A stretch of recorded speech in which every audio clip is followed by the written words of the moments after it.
Here are the three best props to bet on for the Week 7 Sunday slate presented by SharpStack. The first prop is CeeDee Lamb's 70-plus receiving yards. Lamb is finally back after a multi-week absence from an ankle injury, and I expect him to jump right back into his dominant wide receiver 1 role for Dak Prescott.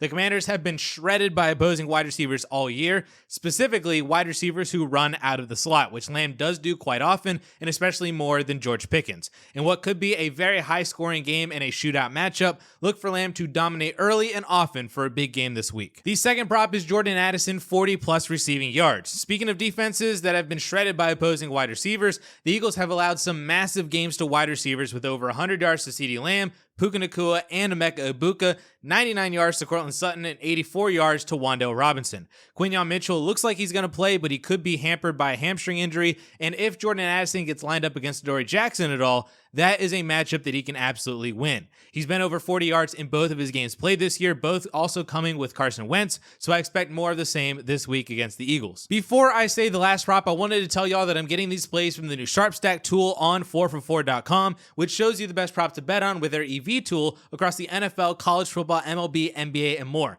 Sign up today for a 7-day free trial using the link in the description with code BET for 25% off. Our last play is Isaiah Pacheco 12-plus rushing attempts. This is actually at plus money right now, as his line was around 10.5 rush attempts to start and then got bumped up to 11.5 with the over at plus 103 as I record this. Last week, Pacheco set season highs in snap percentage with 76%, rushing yards at over 50, and rushing attempts with 12. I believe this is the beginning of a change for Kansas City, where they're beginning to trust Isaiah Pacheco once again as their workhorse after his injury last year, and the split between him and Kareem Hunt is going to become less and less of a split as the season goes on. They also face the Vegas Raiders and are favored by double-digit points this week, so it is also a matchup we would expect Kansas City to want to run more and get Pacheco going early while also closing out the game.